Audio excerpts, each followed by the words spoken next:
pero se encuentran en el camino con Jesús. ¿De qué hablan? ¿Por qué están tristes? Pastor, estuve en el extranjero, pero conoce lo que sucedió en Jerusalén. ¿Qué cosa? Jesús de Nazaret, varón, profeta, poderoso en palabra y en obra, delante de Dios y del pueblo. Y de cómo lo entregaron a los sacerdotes y lo sentenciaron a muerte de crucifixión. Pero nosotros pensábamos que Él era el que iba a redimir a Israel. Pero hoy son 3 días que han transcurrido de lo que sucedió y no lo hemos visto. Aunque también nos ha asombrado las mujeres que dicen haberlo visto. Ellas llegaron al sepulcro y no hallaron su cuerpo. Oh insensatos y tardos de corazón para creer todo lo que los profetas han dicho. ¿No era necesario que el Cristo padeciera todas estas cosas y que luego entrara en su gloria? Jesús decide irse. Un momento, quédate con nosotros, porque ya se hace tarde y el día ha declinado. Está bien, me quedaré. Compartamos la mesa.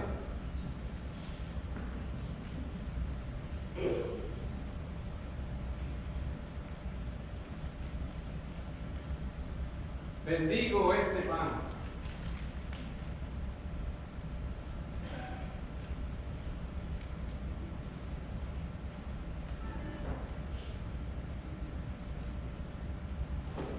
Pero ¿cómo no ardía en nosotros nuestro corazón cuando nos hablaba en el camino y cuando nos abría las escrituras? Ha resucitado el Señor verdaderamente. Y Él se le apareció a Pedro. Cierto, no lo reconocimos en el camino, pero sí al partir el pan. Levantémonos y vámonos hacia Jerusalén. Vayamos a dar las buenas nuevas. Cristo ha resucitado.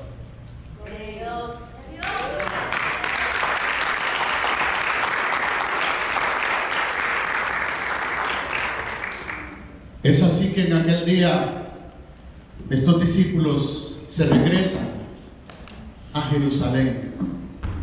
Pero en ese camino, en esa ruta, en ese proceso, nos dejaron una gran lección a nosotros hoy también acerca de lo que representa el camino a Emaús. Ore conmigo. A ti, Señor, levantamos hoy una oración, reconociendo que hoy al memorizar o conmemorar lo que tú hiciste hace más de 2000 años en Jerusalén, también tiene un impacto hoy. Es una historia antigua, pero no anticuada. Es una historia que se conecta, que se aplica a nosotros. Ayúdanos, Señor, en el nombre tuyo, Jesús, a entender ese mensaje y a entender el propósito de ese diálogo que tú tuviste con aquellos 2 hombres camino a Emaús.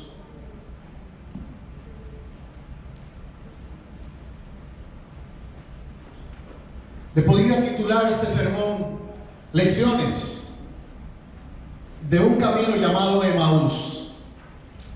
Quizás tu camino y el mío tienen diferente nombre. El momento del encuentro con Jesús para ti y para mí tal vez fue diferente, pero en cierta manera todos hemos estado en un Emaús. Todos hemos estado en un momento en la vida en el que nos sentíamos como tristes, desanimados, y pensamos que no había más que hacer que mejor irse para otro lugar.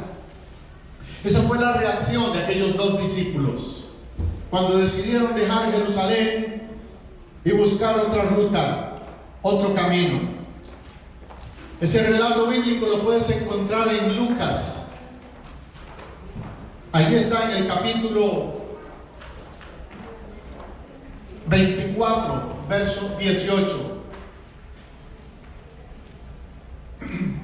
Lucas 24, 18, donde dice la palabra lo siguiente: respondiendo uno de ellos, que se llamaba Cleofas, le dijo: ¿eres tú el único extranjero en Jerusalén o forastero que no ha sabido de las cosas que en ella han sucedido en estos días. Hasta ese momento Cleofas no había discernido, no había entendido con quién hablaba cuando se encontró con el maestro. Es probable que también en nuestra vida nos hemos encontrado en un momento en el que, sin saberlo, Jesús se ha acercado a nosotros y no lo hemos identificado. Nos ha hablado a través de otra persona tal vez, nos ha hablado a través de circunstancias, nos ha hablado a través de su palabra y no lo hemos identificado. Y por eso ellos estaban dudosos y le cuestionan y le dicen eso. Entonces Él les dice, ¿qué cosas? Jesús hace como que Él no sabe. Él todo lo sabe, pero en ese momento reacciona como probándolos. ¿Qué cosas? Cuéntenme. ¿Qué es lo que pasó en Jerusalén que yo no sé? Ellos responden, de Jesús Nazareno. ¿Cómo le llaman? Nazareno. Recuerde que en una ocasión algunos en una manera despectiva habían dicho, de Jerusalén qué bueno puede salir. Ser de Nazaret no era nada especial, era un título que le habían dado de una manera despectiva. Cosa interesante que hoy día, cuando usted usa la palabra nazareno, se entiende que se está hablando de Jesús, del Rey de Reyes. Pero en ese momento no, era una ciudad común, corriente. La iglesia que nosotros, con la que trabajamos aquí, la iglesia del Nazareno, usa precisamente ese nombre, dando honor y respeto a la ciudad de donde vino el Salvador. Pero en aquel momento no tenía ese valor de Nazaret.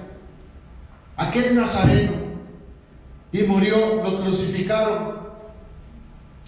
Por otro lado, ellos dicen un par de cosas más, si usted nota en el contexto bíblico. Ellos dicen, varón, profeta, poderoso en obra y en palabra, delante de Dios y del pueblo. Aún en su ansiedad, en su momento de decepción que estaban viviendo, sí se acordaban que este Jesús era diferente, que era un varón profeta. Quizás no habían captado que no solo era un profeta, que era el Hijo de Dios. El hecho de que pensaban que sí había muerto indica que no les había todavía llegado la revelación plena de que era el Hijo de Dios. Y dicen simplemente un varón profeta. ¿Cuál es tu concepto de Jesús?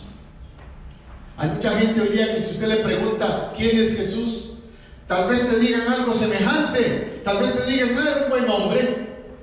Tremendo, qué buen hombre que fue. Fue un profeta. Hay algunas religiones que hasta ahí lo califican, un profeta. Pero hay otro nivel que es al que tienes que llegar. Hay otra conclusión a la que tienes que llegar. Y es que es más que un profeta, que es el Hijo de Dios, que es el Salvador, que es tu Mesías. Además ellos dicen algo más. Declaran también que era poderoso en obra. Y sí, Él es poderoso. Sin embargo, estaban todavía cuestionando por qué había muerto en la cruz. Los mismos que lo crucificaban a veces le gritaban, si eres Hijo de Dios, desciende de la cruz. ¿Ves? A veces hay una ambivalencia, una incompatibilidad entre lo que decimos y lo que creemos. Tenemos que tener convicción de quién es Él. Él es todopoderoso. No solo era un hombre poderoso, es el todopoderoso. Es aquel mismo que se apareció a Juan en el Apocalipsis.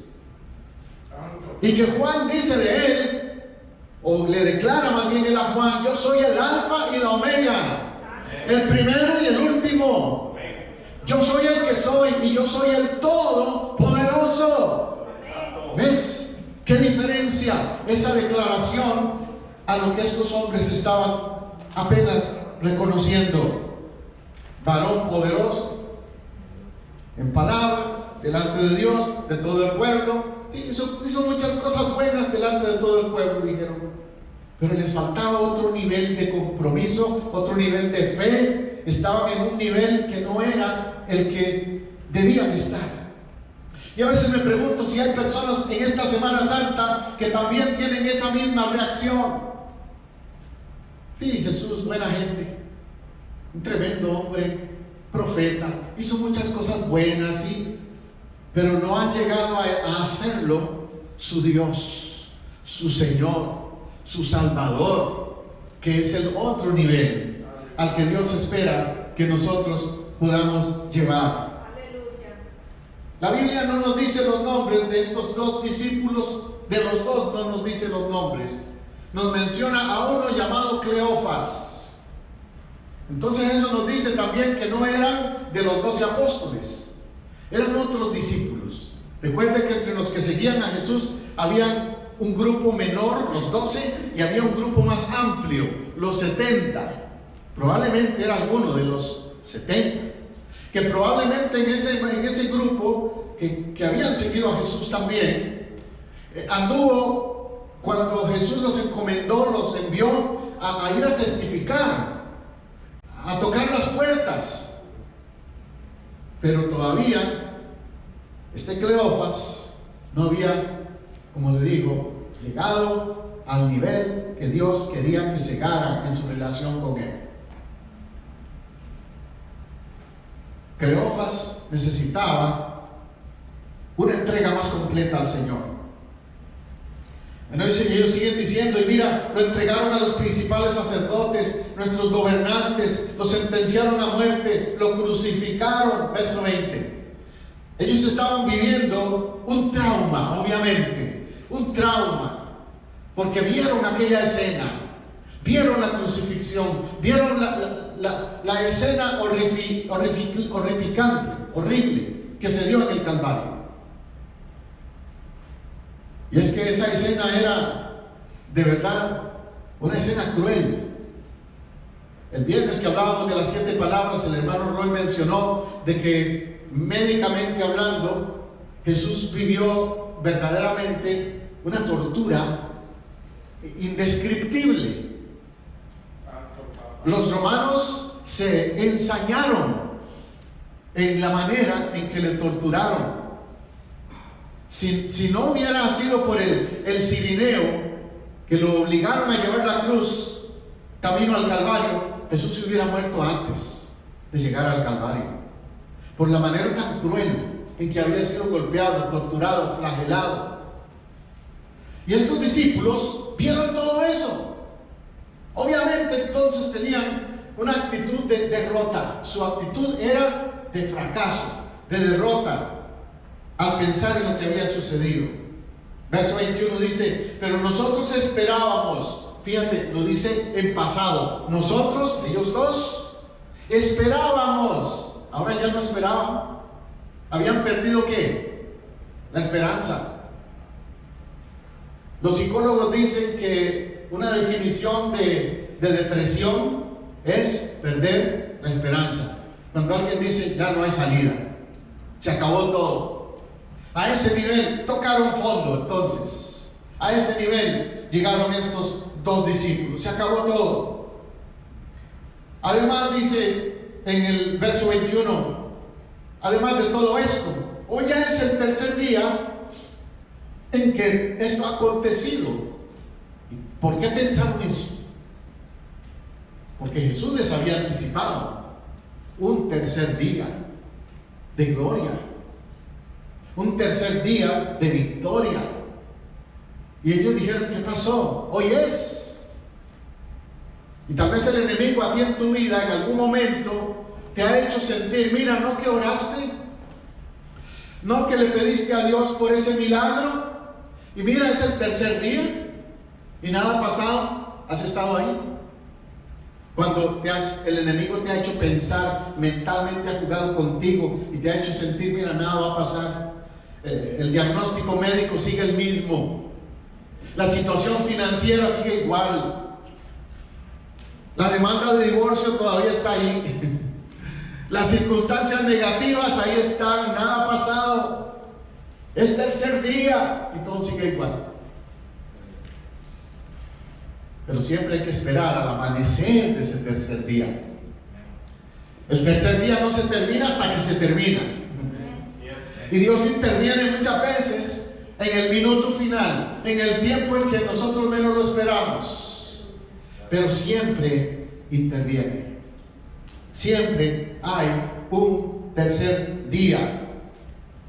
Por eso Jesús después los reprende, los exhorta y les dice: tardos para entender. Esa es la frase que me llama mucho la atención, ¿verdad?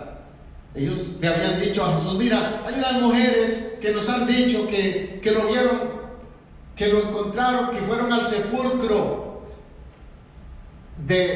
por decir así, habían oído, pero no habían visto. Habían oído que las mujeres habían ido al sepulcro, pero a veces uno oye a otros decir algo, pero necesitas que sea tu propia experiencia. ¿Ves? No es lo mismo que alguien te diga algo de Jesús a que tú experimentes a Jesús personalmente. Esa era su situación. Las mujeres lo habían visto, pero ellos no lo habían visto. Y uno tiene que tener una experiencia vivencial, una experiencia personal con Él, para que se haga real en la vida de uno. No hallaron el cuerpo, vinieron diciendo, y que también hubo una visión de ángeles que les dijeron: Él vive. Qué tremendo, ¿no? No hallaron el cuerpo. El otro día vi un posteo en Facebook muy bonito que decía, probablemente hoy va a salir por ahí en algunos posteos, que decía: funeral cancelado, no encontraron el cadáver. Santo, eso merece un aleluya. Funeral cancelado, no encontraron el cuerpo. Eso fue lo que le quisieron decir a estos dos discípulos. Por esa razón es que vemos esa reacción de Jesús. En la Biblia yo encuentro dos momentos cuando Jesús se enoja. Uno, cuando estaban haciendo mercadeo en el templo. Esa fue una. La otra, el otro momento, cuando yo veo que Jesús se enoja, reacciona enojado, es esta. Cuando le dice a los discípulos: insensatos, tardos de corazón. Fue una reprensión, porque Jesús ya les había anticipado todo lo que iba a suceder. Y ellos dudaron. Ellos, su fe se debilitó al final y decidieron irse de Jerusalén y buscar una ruta de escape que se llama Emaús. Ya después encontramos que Jesús, como sea, a pesar de esa incredulidad de ellos, decide darles una lección. Y en el verso siguiente, en el verso 28, dice que llegaron a la aldea donde iban. ¿Cuál era? Emaús. Llegaron a Emaús. Pero eso no era el destino final. ¿Sabes qué? Yo no sé qué piensas tú de tu vida, pero tal vez todavía no has llegado a tu destino final. Tal vez te has ido al lugar donde no debes, o vas por la ruta equivocada. Y Dios te está diciendo: espérate, tengo que revelarte algo. Tengo que abrirte los ojos para que entiendas tu destino final. Y en el caso de ellos, llegan a la aldea. Y el verso 29 dice: mas ellos le obligaron a quedarse, diciendo: quédate con nosotros, porque se hace tarde y el día ha declinado.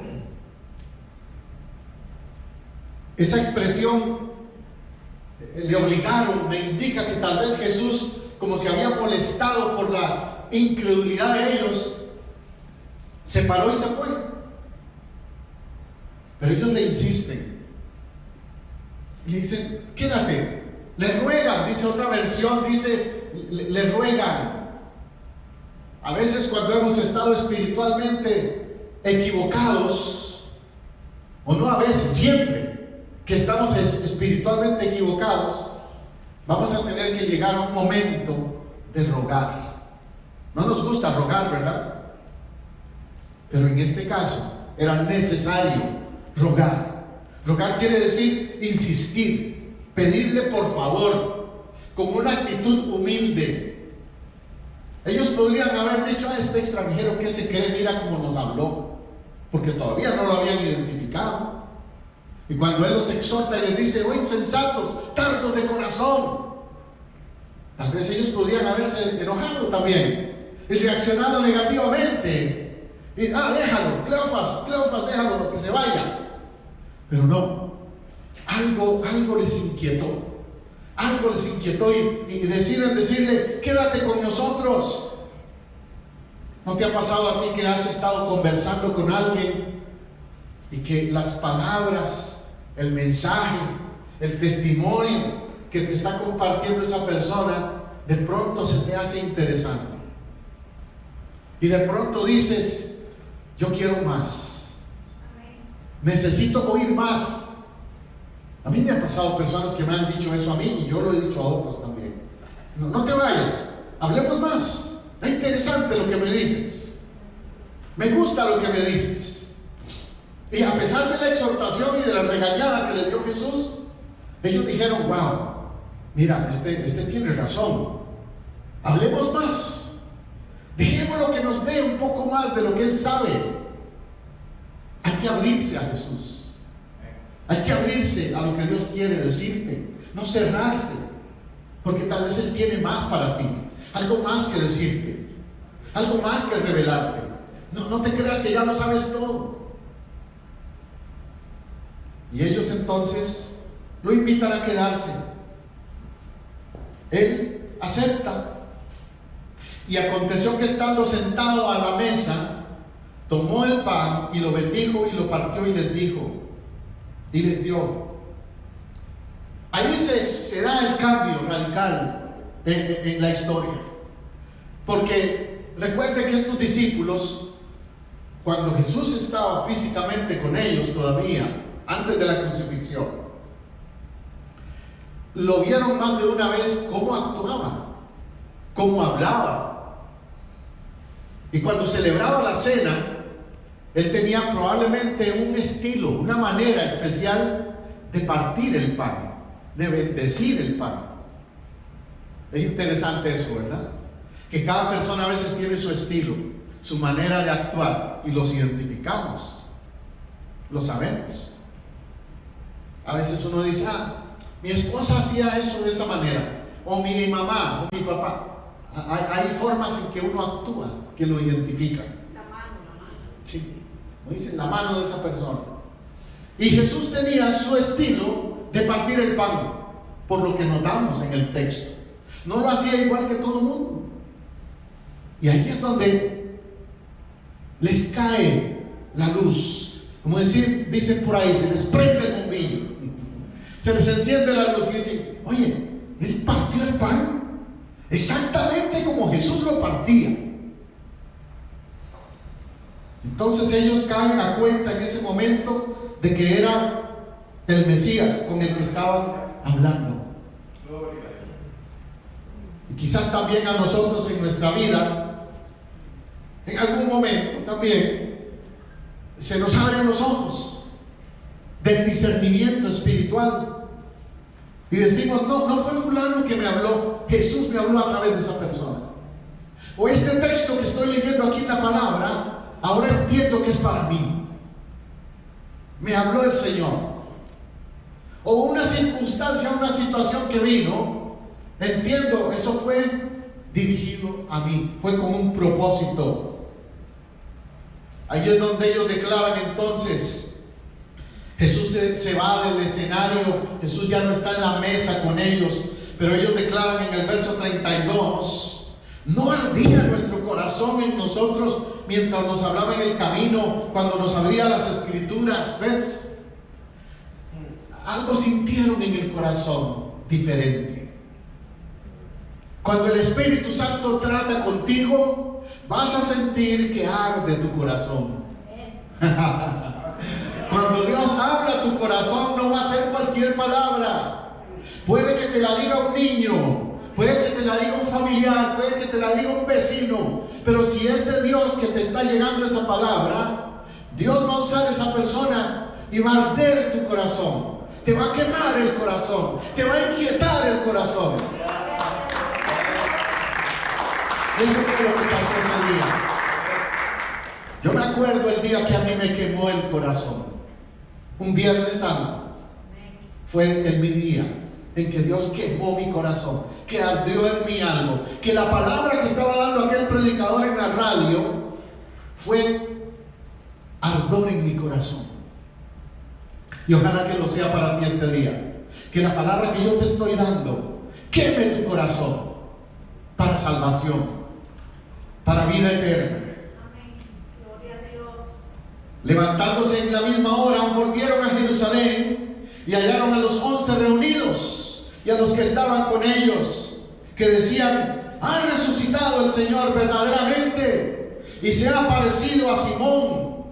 Entonces ellos contaban las cosas que les habían acontecido en el camino y cómo le habían reconocido al partir el pan. Note entonces ahora un cambio radical en la respuesta, en la reacción de estos dos hombres.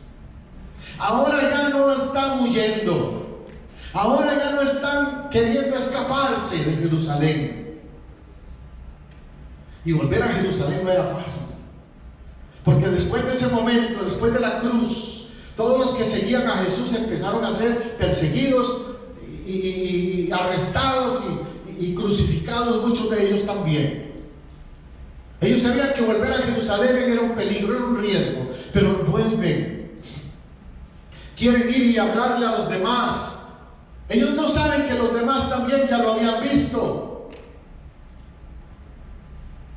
Y ahora se convierte aquello en una reunión de testimonios. Yo me imagino ese momento, cuando llegaron a donde estaban los otros 11. Fue una noche de testimonios. Usted ha estado en una noche de testimonios en la iglesia, cuando un día vamos a hacerlo aquí en Casa del Rey también, que toda la noche sea nada más de testimonios. Eso es algo lindo. Porque oímos lo que otros han hecho, cómo Dios ha tratado con otros y conmigo. Y ellos ahí se reúnen y entre el grupo le cuentan a los demás. Dice que le dijeron lo que les había acontecido en el camino. ¿Qué te ha acontecido a ti en el camino? ¿Qué te ha acontecido en el camino de la vida? ¿Qué experiencias has vivido? ¿Qué momentos has vivido en los cuales pensabas que andabas solo, pero Jesús iba a tu lado? Jesús va a tu lado, ¿sabes? En tu Emaús, en el camino de tu vida, y aun cuando piensas que estás en la peor etapa de tu vida, desesperado o desesperado, en angustia, en tristeza, como estaban esos discípulos, huyendo de Jerusalén, Jesús iba con ellos en el camino. Y ellos ahora lo captan y le dicen a los demás: ¿saben qué? No se vayan de Jerusalén, quédense porque algo bueno viene. Dios está por intervenir en este lugar, en esta iglesia. ¿Podemos decir eso para Casa del Rey también? Dios está por intervenir en Casa del Rey, en la iglesia, pero también en tu casa, en tu familia, en tu matrimonio, en cualesquiera que sean tus circunstancias. Dios no ha terminado. El camino a Emaús representa ese camino opuesto al plan de Dios, que tú necesitas recapacitar, no querer huir, no querer escapar, sino buscar el verdadero camino, que es Cristo. Juan 14:6, ¿qué dice? Yo soy el camino, no Emaús. Yo soy el camino, dice Jesús, la verdad y la vida, y nadie viene al Padre si no es por mí. Tienes que encontrar el camino y no dejar que las circunstancias que la discusión o la confusión te desvíe del plan de Dios para tu vida. Amén. En Emaús enfrentamos sentimientos, emociones, como estos discípulos lo experimentaron. Ellos fueron tentados a hablar mal. Dice el contexto en el pasaje que ellos iban discutiendo. No dice que iban charlando. Iban discutiendo. Antes de que Jesús les abriera los ojos, iban echándose la culpa el uno al otro, tal vez. Oh, debíamos habernos quedado con Él, ayudarle más.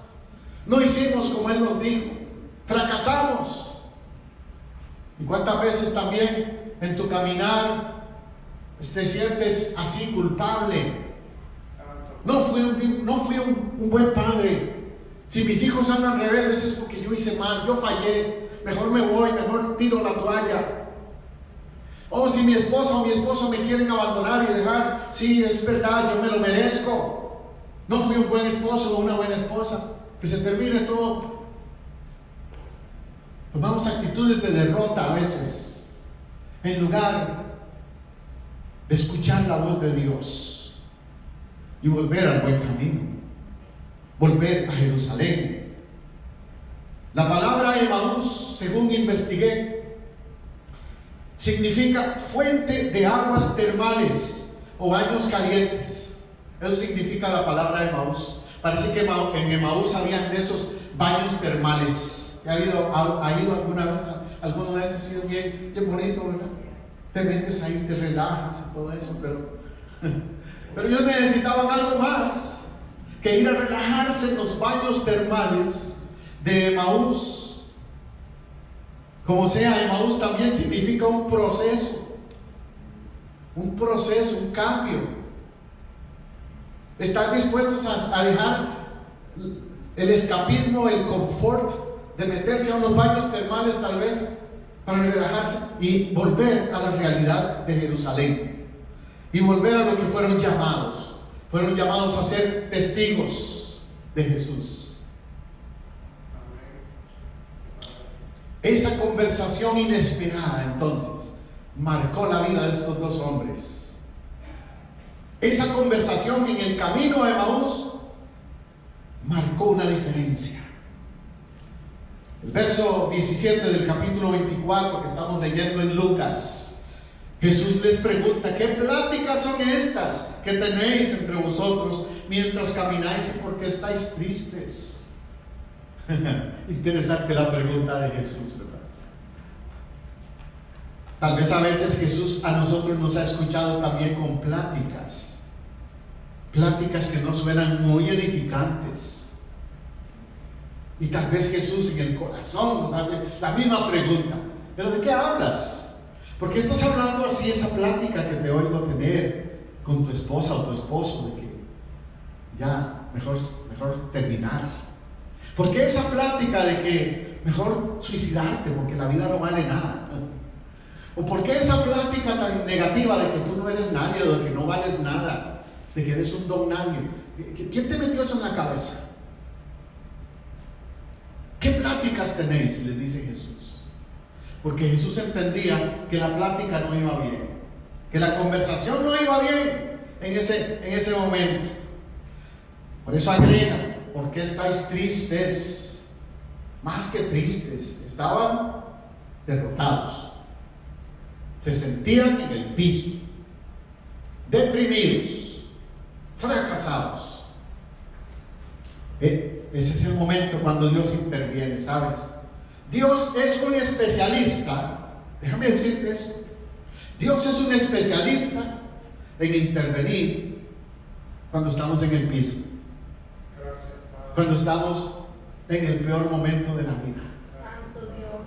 Y de esos que están en el piso y el peor del momento de la vida es que Dios levanta hombres y mujeres de fe.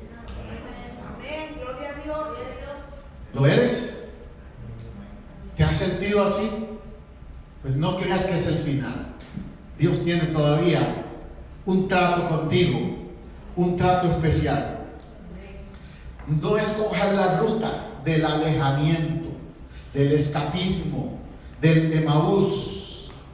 escoge la ruta del buen camino, que es Cristo.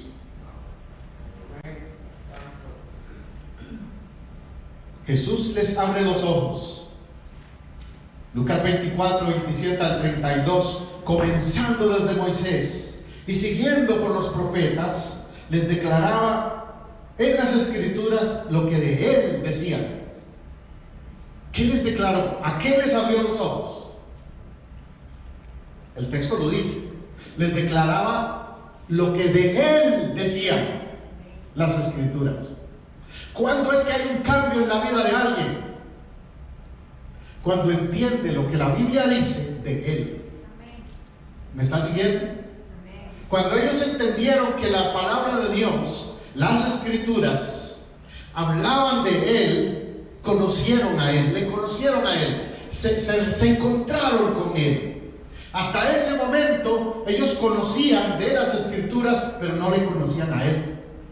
Esa es la diferencia que quiero hacerte notar. Hay personas que tienen una Biblia. Puede ser que tengan más de una Biblia, pero no le conocen a él. No se han abierto sus ojos. Y ese es el punto al que tienes que llegar. Conocerle a él a través de las Escrituras. Si tienes una Biblia, vuélvela a leer. Y léela preguntándole al Señor: Señor, ayúdame a encontrarte a través de tu palabra. Ayúdame a conocerte a través de tu palabra. Jesús le dijo a sus discípulos, bien claro les dijo, que las Escrituras dan testimonio de mí, les dijo. Y al encontrar a Jesús en las Escrituras, se van ¿a qué? A abrir los ojos. Dice, se abrieron los ojos y le reconocieron. Es el momento clave cuando uno lo reconoce. Yo no lo conocía así tampoco. Hasta los 19 años había oído de él. Todas las Semanas Santas oía de Jesús, pero no lo conocía, no lo había reconocido. Veía que pasaban unas procesiones ahí con uno que le llamaban el Nazareno, vestido de color morado y toda esa cosa. Y yo decía, ¿quién es? Ese es Jesús. No lo conocía como mi Salvador. Y en mi actitud en ese tiempo en que era medio incrédulo, yo decía, ¿cómo es que la gente piensa que eso es Dios? Es una estatua. Bueno, yo sé que era una estatua, ciertamente, pero lo que no entendía es que había uno real, un Jesús real, uno que no estaba en la cruz ya, uno que resucitó, el Nazareno, que ahora es el Cristo vivo, el que predicamos. Aleluya. Por eso ellos llegaron a declarar, no ardía nuestro corazón, no se había notado algo diferente en nosotros cuando Él nos habló. Estaban velados sus ojos. Estaban velados por dos razones. Uno, su falta de fe. Dos, sus propias pasiones. Cuando alguien a mí me dice, yo no creo en Jesús, o yo no creo en la Biblia, o yo no creo, lo que está detrás de ese yo no creo, es falta de fe y mis propias pasiones. Te lo digo por mi propia experiencia, porque ese era mi caso. Yo era un escéptico, y como escéptico lo que estaba buscando era justificarme para seguir viviendo en mis propias pasiones. Al poder negar la Biblia y negar a Jesús, yo podía entonces decir, puedo vivir como me da la gana, porque nadie me va a juzgar. ¿Ves? Y quería seguir en mis propias pasiones. No es cosa. La falta de fe, igual.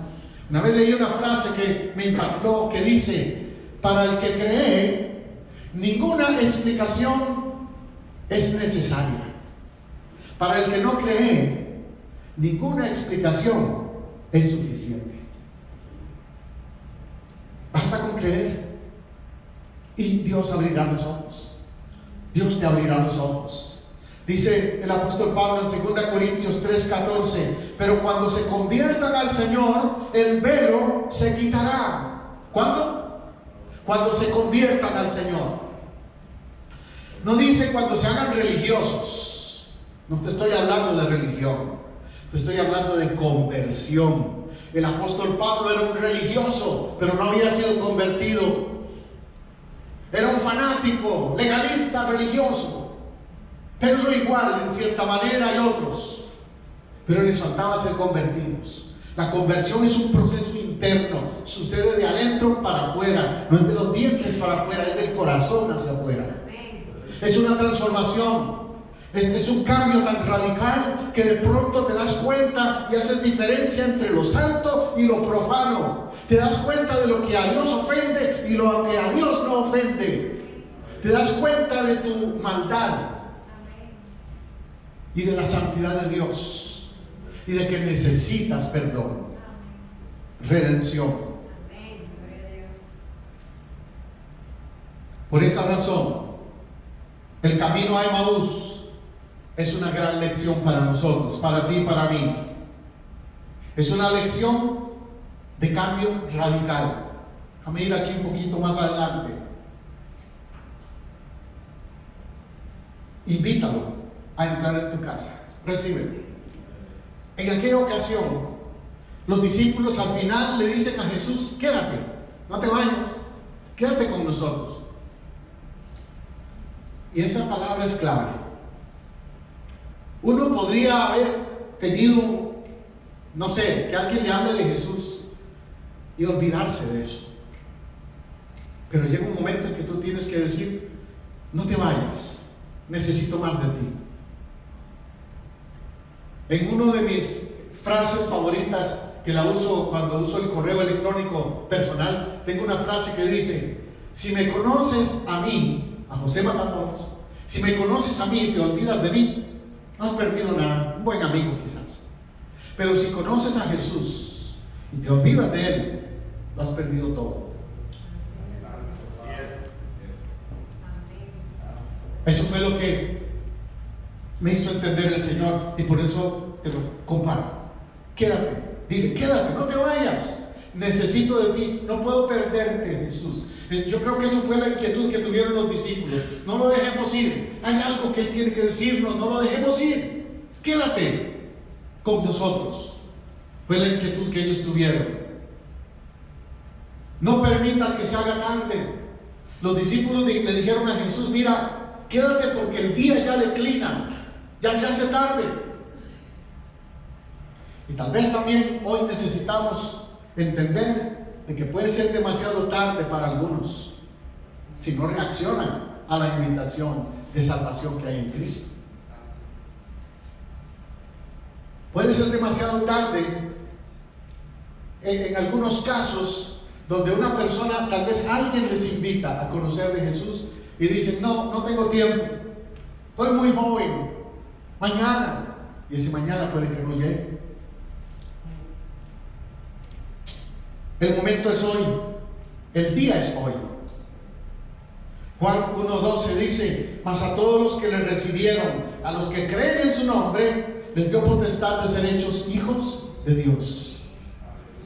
A todos los que ¿qué? Le recibieron. A los que le dijeron: quédate, no te vayas, quiero estar contigo, Jesús, quiero saber más de ti. ¿Ese es tu deseo? Yo te hago la invitación hoy para que le digas lo mismo que aquellos dos discípulos a Jesús: quédate con nosotros. Oremos. A ti, Señor, venimos hoy admitiendo nuestra necesidad de ti, admitiendo nuestra debilidad, admitiendo que nos confundimos a veces, admitiendo que nos desviamos a veces, que tomamos caminos que no son los que tú deseas, que nos vamos hacia Emaús por querer escapar de nuestro Jerusalén, por querer escapar de circunstancias, y que a veces no te hemos identificado y conocido cuando tú has estado ahí en el camino.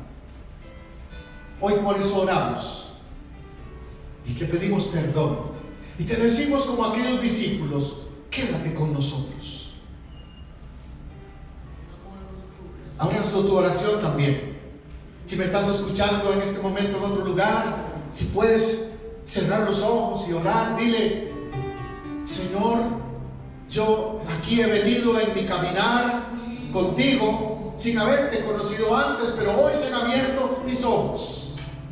Hoy entiendo que tú has estado al lado mío en muchos momentos de mi vida y que yo te había ignorado tal vez.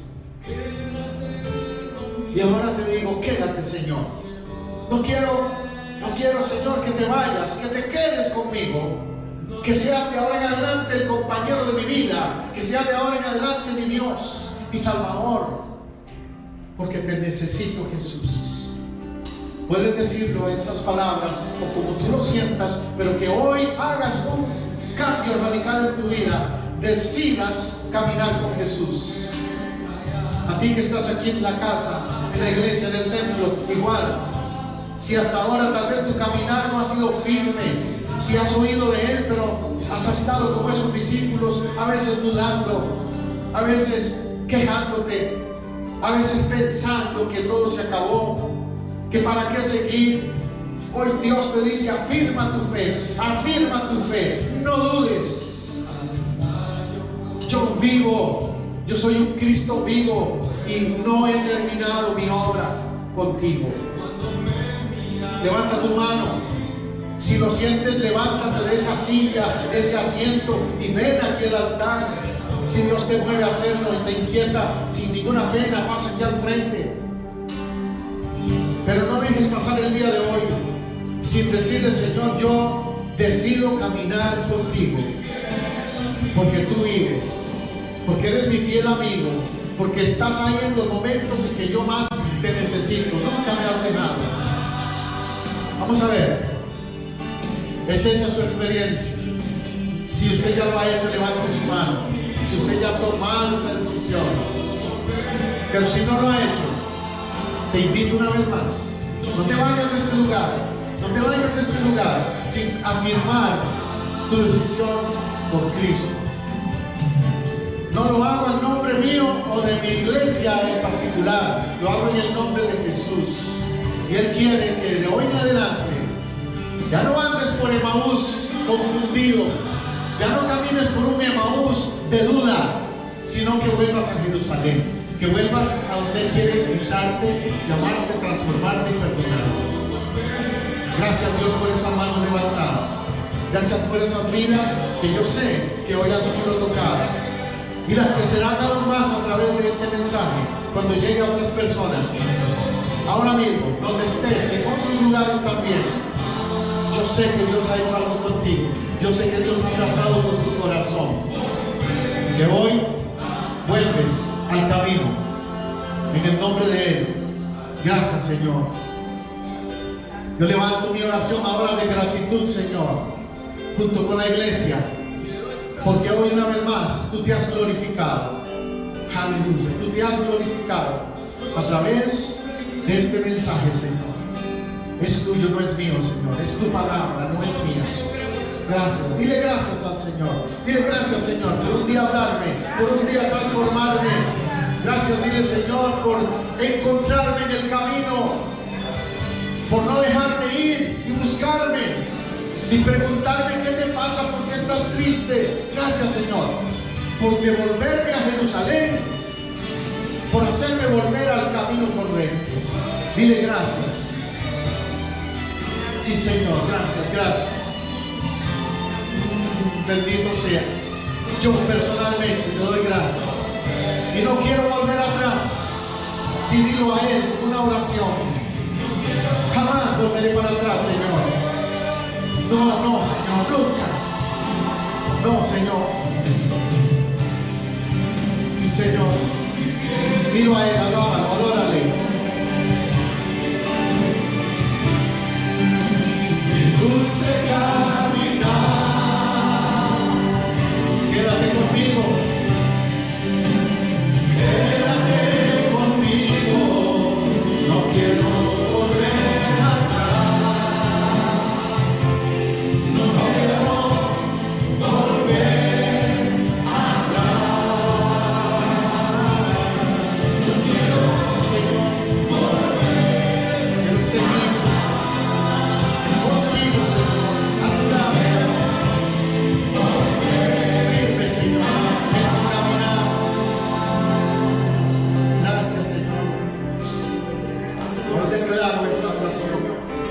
Díselo a Quiero Él. permanecer solo en ti. Sí, dile eso mismo. Que tu presencia Dile, Señor, nunca se yo quiero apague. andar contigo, permanecer Derrama tu unido a ti, espíritu. que nada me aparte, ni a derecha ni a izquierda, ni menos para atrás, Dios, de seguirme, de amarme. Jesús, Jesús, mi fiel amigo, mi dulce caminar. dulce caminar. Oh sí, Señor. Heme aquí, Señor. Dile eso mismo. Heme aquí, Señor.